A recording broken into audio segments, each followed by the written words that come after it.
Kisah bermula 12 tahun sejak menara berdiri. Dunia tak lagi sama. Hunter kini dipuja bak idola, bergelimang kemewahan dan popularitas yang luar biasa. Mereka hidup dalam kejayaan, menjadi selebriti yang menguasai panggung dunia saat ini. Negara pun menyadari bahwa kekuatan nasional kini ditentukan oleh para hunter tangguh. Era di mana kehebatan bangsa diukur dari seberapa banyak hunter yang dimiliki. Demi menjaga martabat dan nilai, para hunter mulai membentuk aliansi yang kuat. Mereka bergabung dalam guild elit dan mulai beroperasi dalam kelompok-kelompok strategis. Popularitas mereka memuncak hingga melahirkan acara TV bertajuk We Are The Hunters. Program ini sukses besar, memicu rasa ingin tahu publik yang kian meledak. Ratingnya melambung tinggi, menjadikannya salah satu acara televisi paling sukses sepanjang sejarah. Para pemimpin guild ternama hadir, termasuk Sakan Ham yang memimpin guild Guro. Ada pula Soyan Lei dari Ering, serta Hukum, sang pemimpin guild Soul. Mereka membahas sistem peringkat demi melindungi para hunter pemula dari bahaya maut. Di tengah diskusi, sang pembawa acara melontarkan pertanyaan yang paling dinanti publik. Rumor tentang adanya pemain tingkat lanjut yang masih mendekam di menara tutorial. Ketiga pemimpin guild itu tertegun, seolah tak percaya dengan kabar misterius tersebut. Siapakah sosok misterius itu? Jejak digitalnya tersebar luas di berbagai forum internet. Sang pembawa acara mendesak para elit untuk mengungkap kebenaran di balik legenda ini. Pemimpin guild Guro menduga bahwa sang legenda itu kemungkinan besar masih hidup. Berdasarkan spekulasi yang beredar, tampaknya pemain tingkat lanjut itu masih bertahan di sana. Namun pemimpin guild Ering meragu,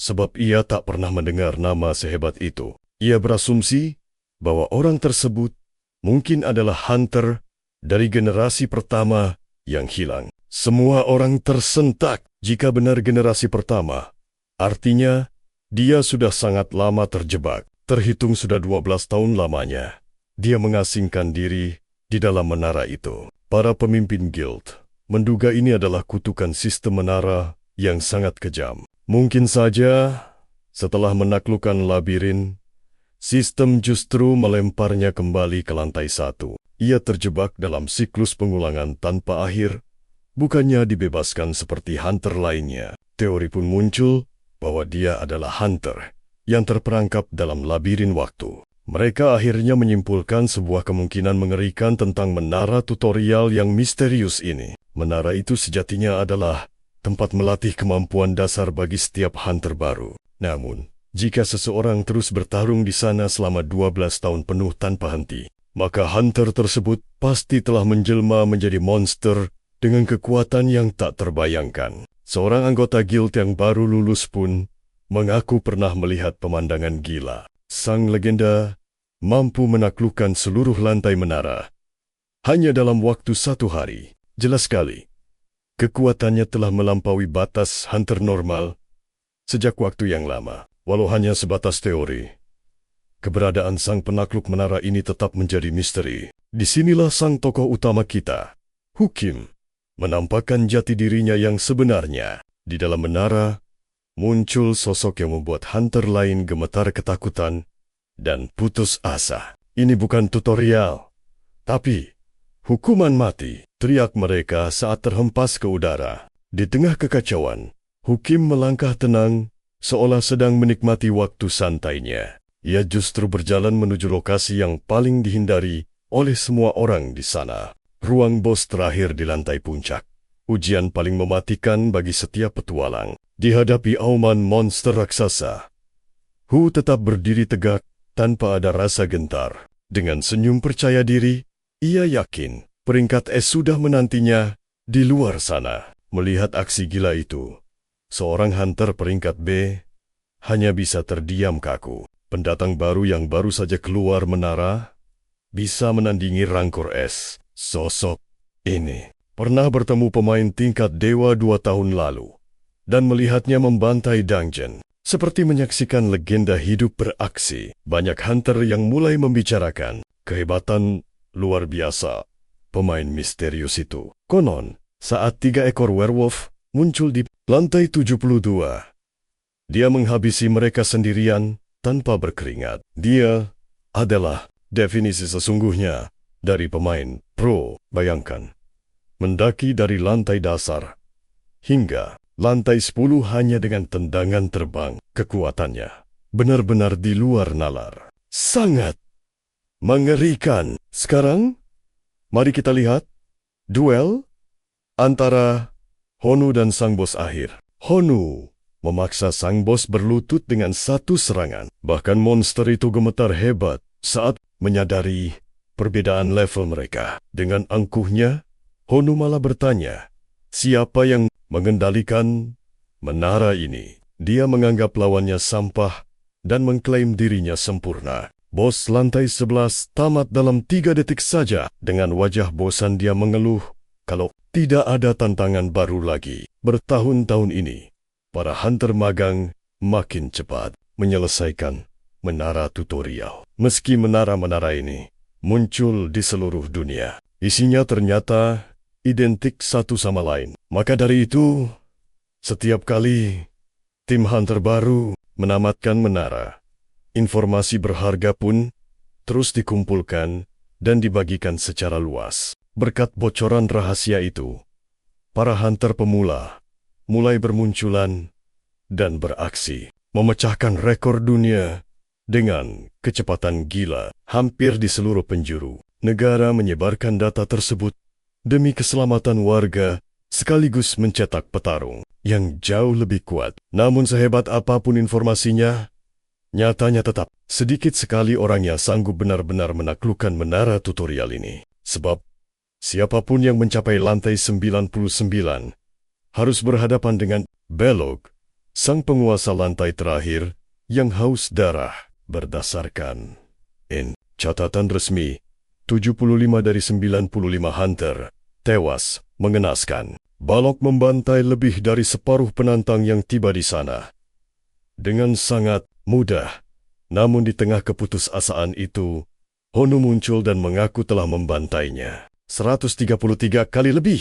Saat gerbang keluar muncul, barulah Hugo sadar bahwa dia dilempar kembali ke lantai pertama. Ini adalah momen pahit yang ke-1350 kalinya. Hubert teriak frustrasi agar bisa pulang. Dia tergeletak lemas sambil mengecek jendela statusnya, lalu menyadari satu fakta, bahwa statistiknya sudah tak bisa naik lagi. Meski dia terus-menerus menamatkan menara. Detik itu, Hu teringat kenangan 12 tahun silam saat semuanya dimulai. Dia rindu pada rekan-rekannya yang dulu berjuang mati-matian menaklukkan menara ini. Saat itu semua bersorak merayakan lantai terakhir. Yakin mereka akan segera menghirup udara kebebasan di rumah. Mereka sangat berterima kasih pada jasa Hu, karena tanpanya mustahil mereka bisa bertahan. Mereka memohon agar Hu tak melupakan mereka, dan Hu pun berjanji. Karena ikatan mereka sudah seperti keluarga sendiri, mereka bersumpah untuk reuni di dunia luar. Namun saat melangkah ke portal, Honu justru disambut tulisan, "Selamat datang di menara tutorial," yang membuatnya syok. Ternyata, dia terjebak di lantai satu lagi. Dia terpaksa mendaki lagi dengan tim berbeda. Namun di akhir pendakian, sebuah notifikasi sistem yang aneh tiba-tiba muncul. Sebuah tanda terkutuk yang menyebutnya sebagai pemain tutorial abadi. Dan wadah, bagi kutukan menara, dia sama sekali tak paham kenapa takdirnya sekejam ini. Rasa putus asa berubah menjadi kemarahan hebat yang membakar jiwa Honu. Dia pun bersumpah akan melakukan apapun demi menghancurkan kutukan sialan ini. Menara terkutuk itu memiliki rahasia untuk bebas. Selesaikan sendirian, tamatkan 10 kali, atau asah kemampuan hingga batas maksimal. Dia sudah mengerahkan seluruh jiwa dan raganya, namun takdir seolah terus menertawakan segala usaha kerasnya. 5 tahun penuh perjuangan berakhir sia-sia. Di titik nadir itu, dia akhirnya menyerah dan menerima nasib pahitnya. Alih-alih meratap, dia mencoba berdamai dengan keadaan dan mulai menikmati setiap detik di dalam sana. Hingga kali ke-433, dia menjadi pemandu bagi pemula, dan ratusan kali menjadi instruktur militer. Dia terjebak dalam peran yang sama berulang kali, melatih para rekrutan baru dalam siklus yang tak pernah usai. Namun, sandiwara itu mulai menyiksa batinnya. Dia tak lagi sanggup mendengar gumaman tentang dunia luar. Cerita dari mereka yang baru menginjakan kaki di menara hanya membuat luka di hatinya semakin menganga. Karena terjebak dalam pengulangan neraka yang sama. Mari kita saksikan apa yang terjadi di masa sekarang. 12 tahun terkurung dalam kesunyian menara tanpa harapan untuk bebas. Rasa frustrasinya pun meledak seketika. Dia merasa dunianya telah mati dan takkan pernah berubah. Namun tiba-tiba, sebuah keajaiban muncul di hadapannya. Sebuah notifikasi sistem berbunyi.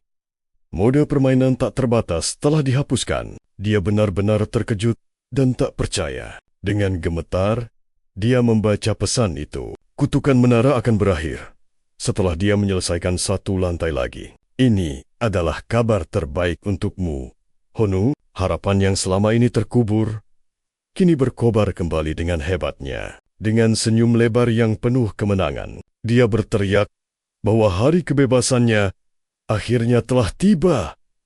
Hari ini, dia melompat penuh semangat sambil berseru, "Akhirnya, aku bisa pulang!" Sementara itu, di sebuah acara televisi, para ahli berdiskusi bahwa waktu tercepat untuk menaklukkan menara ini setidaknya membutuhkan waktu 10 bulan lamanya. Pembawa acara pun mulai bertanya kepada para pemimpin guild tentang peluang para hunter generasi ke-18. Apakah mereka sanggup memecahkan rekor dunia tersebut? Namun, para pemimpin guild tampak sangat ragu untuk menjawab. Tantangannya sangat berat karena jumlah pemburu selalu berubah dan kerjasama tim menjadi kunci yang sangat krusial. Seberapa besar mereka bisa berkolaborasi akan menentukan nasib mereka di setiap lantai yang penuh dengan mara bahaya. Honu menegaskan bahwa kekuatan individu juga sangat vital,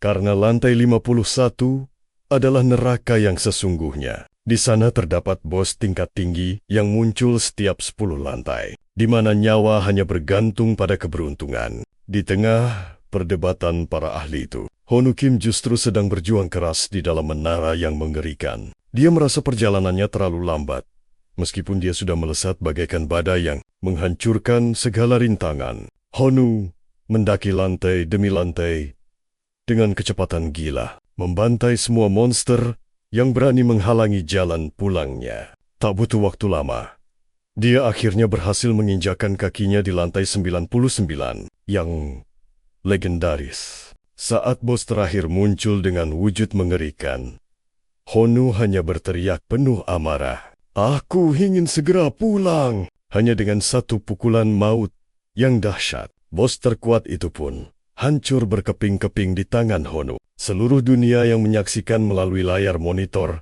terkejut melihat portal menuju kebebasan akhirnya terbuka lebar kembali. Sebuah rekor baru telah tercipta. Para petugas segera bergegas menuju lokasi untuk memeriksa siapa sang pahlawan itu. Mereka bersiap menyambut daftar penyintas.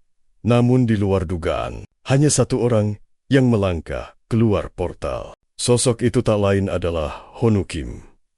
Dia menatap langit yang luas dan tersenyum penuh haru. Setelah 12 tahun penantian yang menyiksa, dia akhirnya bisa menghirup udara segar dunia luar kembali. Seorang petugas mendekat dan memberinya selamat karena telah berhasil menyelesaikan seluruh tantangan di menara tutorial. Petugas itu mengira Honu hanyalah pemula berbakat, tanpa tahu penderitaan luar biasa yang telah dia lalui. Dengan nada ragu, Honu bertanya, apakah ini benar-benar luar menara? Namun si petugas malah mengabaikan pertanyaannya. Petugas itu menegaskan posisi mereka dan menanyakan nama pria misterius yang baru saja keluar dari portal tersebut. Dengan penuh kebahagiaan yang meluap-luap, Honu meneriakkan namanya dan berseru bahwa dia kini telah merdeka. Namun saat memeriksa daftar peserta baru, Sang petugas menyadari bahwa nama Honu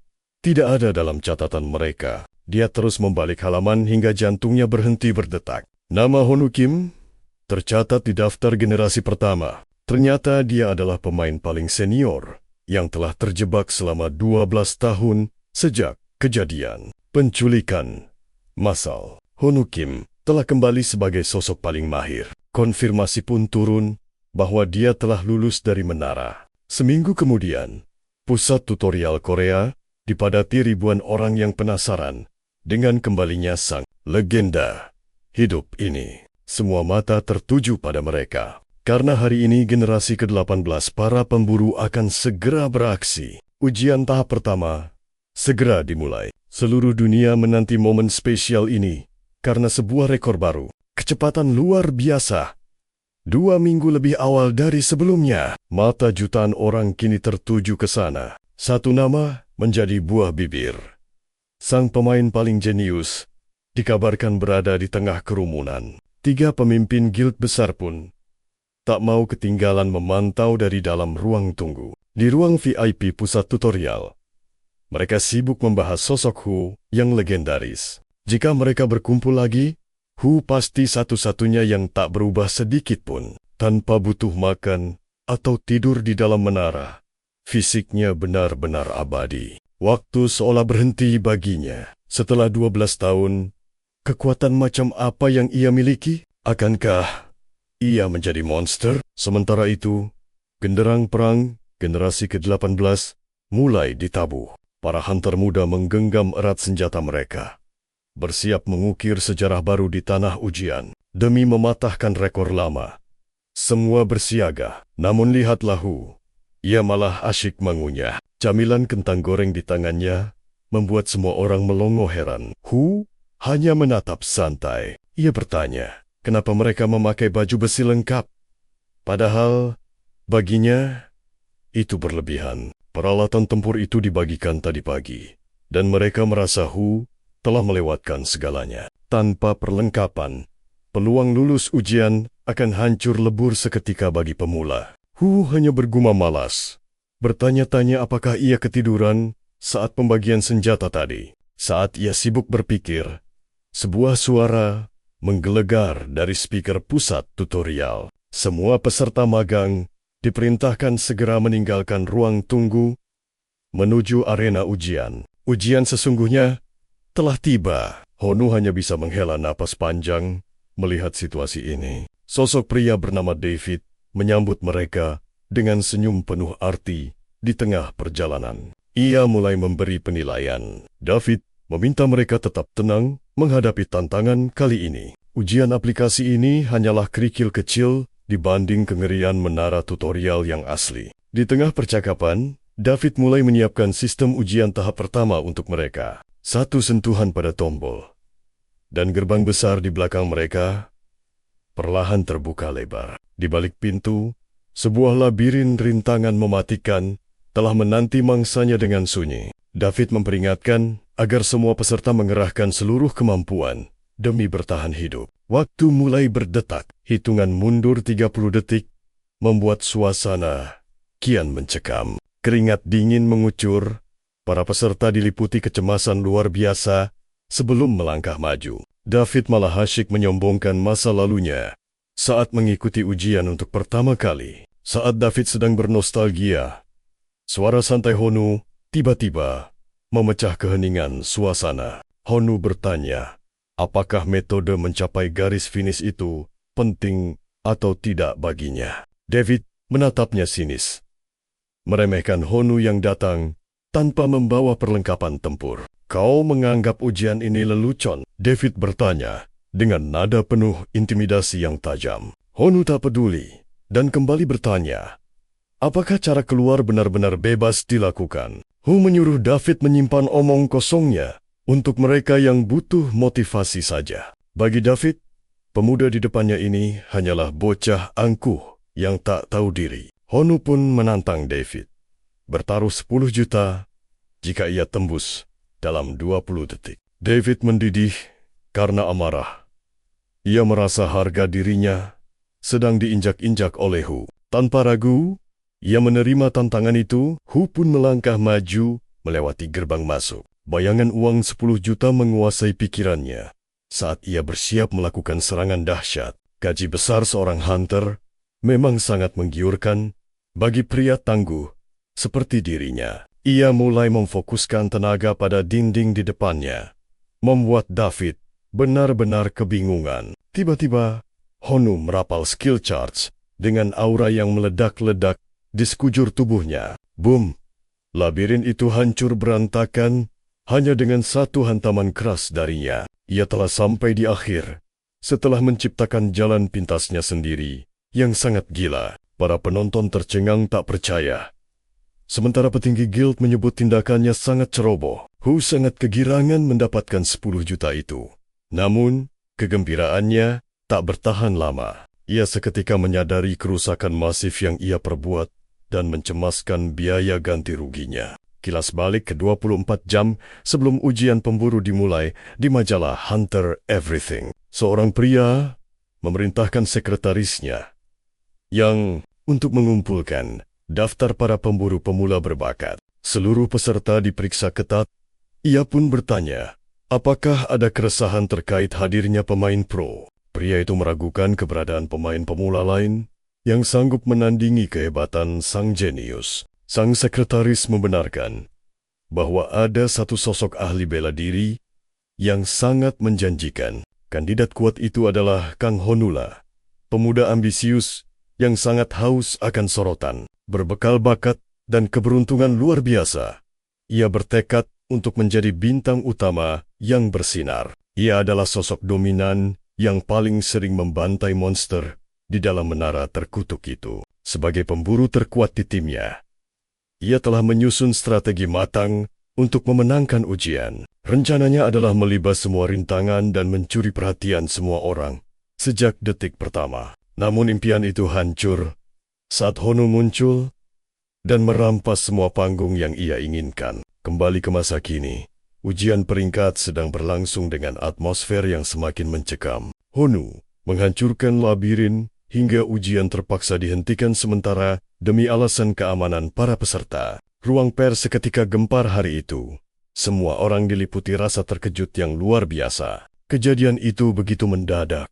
Bahkan kamera tercanggih pun gagal menangkap pergerakan secepat kilat tersebut. Mereka hanya memiliki rekaman nagu, karena tak ada yang menduga Honu adalah sosok berbahaya. Disinilah legenda seorang bintang dimulai. Tepat di dalam ruang tunggu yang terasa sesak, Kang Honu tampak sangat gelisah.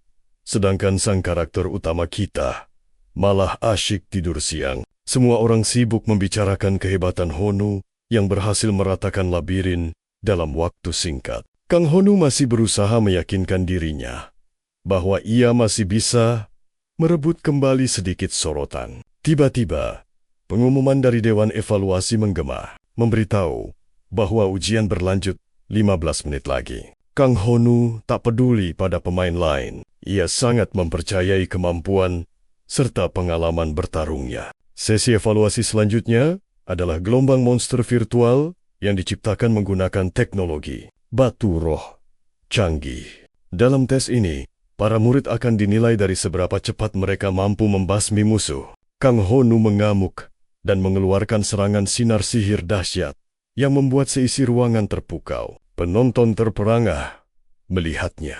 Tak menyangka ada pemula yang sudah menguasai energi sihir sehebat itu. Sebelum ini, sang jenius tersebut terus melancarkan serangan beruntun untuk menghabisi setiap monster yang muncul. Waktu berakhir untuk Kang Honu nomor 33 yang sukses menjegal banyak lawan. Ia berhasil mengalahkan 78 monster. Skor tertinggi yang pernah dicapai seorang murid. Semua orang memujinya sebagai kandidat terbaik. Namun, hatinya masih merasa tidak tenang sama sekali. Ia tahu, jika bukan karena gangguan Honu, posisi pertama pasti sudah mutlak menjadi miliknya. Kini tiba giliran Hu untuk maju. Namun ia malah mengeluh kehabisan energi untuk bertarung. Tentu saja tak ada yang mempercayainya. Bahkan, Kang Honu pun menatapnya dengan penuh rasa penasaran. Panitia mengumumkan bahwa sang pemain pro akan beraksi tepat Setelah penampilan sang jenius tadi, para pemimpin guild menahan napas, tak sabar melihat perkembangan kekuatan tempur yang ia miliki. Honu kini berada di arena dan hanya punya waktu 2 menit untuk memburu monster. Monster-monster mulai bermunculan dari kegelapan dan ujian akan segera dimulai dalam 10 detik saja. Hitungan mundur dimulai dalam keheningan. Sementara Honu tetap terlihat sangat tenang menghadapi maut. Ujian dimulai. Dan dengan satu gerakan cepat, Hu langsung melancarkan serangan pembuka yang mematikan. Di dalam ruangan, dia cuma punya waktu 2 menit demi melenyapkan semua monster itu. Monster mulai bermunculan. Sistem mengumumkan kalau ujian besar ini akan dimulai dalam 10 detik. Hitungan dimulai, Honu tetap tenang. Ujian pecah dan Hu seketika melancarkan serangan maut. Bahkan, lensa kamera pun gagal menangkap pergerakan kilatnya. Dia menyerang membabi buta. Kecepatannya gila! Dia seolah berkedip di antara dimensi, lalu kepala para monster itu meledak bagai kembang api. Penonton mulai curiga. Apakah dia menggunakan sihir? Namun, seorang ketua guild besar langsung membantahnya. Mustahil, itu sihir. Jika melihat gerakannya, pemuda bernama Hu itu hanya melesat dan menghantam targetnya dengan kekuatan fisik yang murni. Luar biasanya, dia melakukan itu semua dengan tangan tetap di saku. Kecepatannya begitu absolut hingga sanggup membuat tengkorak lawan hancur seketika. Waktu habis. Rekor tercipta dengan 248 monster tumbang. Dunia maya langsung gempar. Nama Kang Honu mendadak jadi pusat perhatian. Bukannya senang, Honu justru frustrasi hingga menghancurkan ponselnya ke dinding. Semua orang memujinya, mengira dia berlatih keras saat yang lain sedang bersantai. Ada pula yang menuduhnya memakai trik kotor demi memanjat peringkat dunia. Keadilan seolah menghilang. Setelah ujian, seorang gadis bernama Alice muncul menghampirinya. Dia membawa daftar panjang berisi nama guild elit yang ingin merekrutnya. Mereka berbincang hingga Hu bertanya, apakah mendekatinya adalah tugas resmi? Ternyata Alice punya motif pribadi dan sangat ingin menemuinya secara langsung. Alice pun menunjukkan dokumen kontrak dari guild Aries kepada sang pemain berbakat. Buku itu berisi detail kontrak dan segala kewajiban yang harus dipatuhi anggota. Fokuslah pada bagian bonusnya. Setelah tanda tangan sah, anggota akan menerima 10.000 juta. Alice pun bertanya, bagaimana rasanya memiliki uang sebanyak itu? Dengan wajah datar, Hu justru bertanya balik dengan nada penuh keheranan. Sejak kapan mata uang lokal kita menjadi sama sekali tidak berharga begini? Alice menjelaskan bahwa serangan monster membuat inflasi ekonomi menjadi sangat kacau. Mereka berdebat 1 jam tentang mahalnya harga barang. Hu pun merasa cemas. Baginya, 10.000 juta itu takkan cukup untuk bertahan hidup lama. Tenanglah, Alice berkata. Uang 10.000 juta itu hanyalah bonus tanda tangan. Guild bahkan berani membayar 2 kali lipat jika kontrak tersebut diperbarui nanti. Mereka mulai membahas apa yang akan terjadi jika Hu resmi bergabung. Namun kabarnya, menawarkan kontrak pada Hunter non-asosiasi adalah tindakan ilegal. Alice memintanya jangan stres, karena keputusan tetap ada di tangan Honu. Namun jawaban Honu sungguh mengejutkan dan di luar dugaan sang gadis. Dia mengaku sama sekali tidak tertarik bergabung dengan organisasi manapun. Alice mengira itu hanya candaan. Tapi Honu serius, tak ingin terikat. Dia ingin bebas. Di kamarnya, Honu merenungi nasib dunia yang semakin gila. Sekarang segalanya tentang uang. Dan guild takkan memberi 10.000 juta gratis. Dia yakin, di balik uang itu, ada tugas berat yang mempertaruhkan nyawa. Hu memilih hidup santai dan nyaman, melakukan apapun sesuai keinginan hatinya. Tiba-tiba, dia teringat kata-kata Alice tentang keberadaan para hunter bayaran. Jika dia tahu bisa bekerja sendiri secara mandiri, dia takkan ikut ujian. Lebih baik dia tidur di rumah Daripada membuang waktu untuk tes membosankan, dia menatap daftar guild yang mengejarnya dan merasa itu sangat menyebalkan. 5 hari kemudian, saat masa perlindungan hunter barunya resmi berakhir, Honu terlihat sedang makan bersama para petinggi guild dan mantan rekannya. Dia menyadari betapa jauh mereka telah berubah, sementara dirinya tetap sama. Kenangan manis bersama kawan lama melintas, termasuk saat si penakut, si Nunu, selalu bersembunyi di punggungnya demi keselamatan hingga mencapai lantai 50. Ingat juga si Soan yang ngompol karena syok melihat Banshee lantai 14. Hu sangat merindukan mereka. Apalagi bayangan kelezatan sushi yang begitu legendaris. Bagaimana mungkin ia bertahan 12 tahun tanpa mencicipi hidangan surga itu? Ketua Guild tertawa. Teringat saat di lantai 7, Hu merengek, ingin makan sushi.